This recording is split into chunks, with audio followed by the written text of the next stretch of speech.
আসসালামু আলাইকুম everyone, welcome back to my channel. বরাবরের মতো আজকেও হাজির হয়েছি আমার আরেকটি নতুন রেসিপি নিয়ে। আজকে আমি তৈরি করব ম্যাগি অমলেট। বাচ্চাদের জন্য খুবই হেলদি এবং মজাদার একটি নাস্তা। এই নাস্তাটা বাচ্চারা খুবই পছন্দ করে খাবে। আমি প্রথমেই নিয়ে নিলাম একটা ম্যাগি নুডলস এবং নুডলসটাকে আমি ভিতরে ভেঙে দেব। ভেঙের পর দিয়ে দেবো আমি ফ্রাই প্যানের মধ্যে। এখন আমি ম্যাগির সাথে যে মশলাটা আছে সেই মশলাটা দিয়ে দিলাম এবং দিয়ে দেবো অল্প একটু লবণ, আর দেবো আমি হাফ কাপ পরিমাণ পানি। এখন ম্যাগিটাকে ডেকে রাখবো আমি পানিটা বলক উঠে রাখ পর্যন্ত। পানিটা যখন বলক উঠছে তখন হালকা একটু নাড়াচাড়া করে দিলাম। এখন আবারও ডেকে রাখবো। এখানে আমার পানিটা টেনে আসছে, আমার ম্যাগিটা জাল হয়ে গেছে। এখন আমি ম্যাগিটাকে তুলে নেব।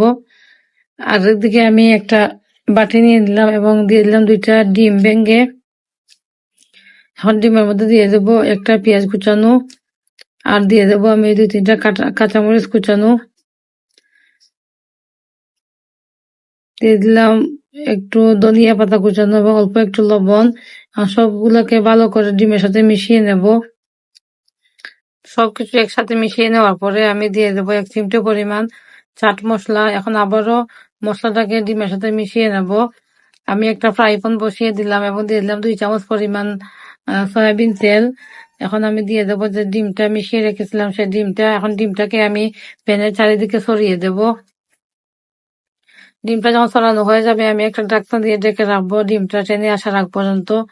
ডিমটা যখন একদিকে ব্রাউন কালার হয়ে আসবে তখন আমি যে ম্যাগি নুডলসটা বানিয়ে রেখেছিলাম সেই নুডলসটা আমি ডিমের উপরে ছড়িয়ে দেব। আমার ডিমটা নিচের দিকে একটু ব্রাউন কালার হয়ে আসছে।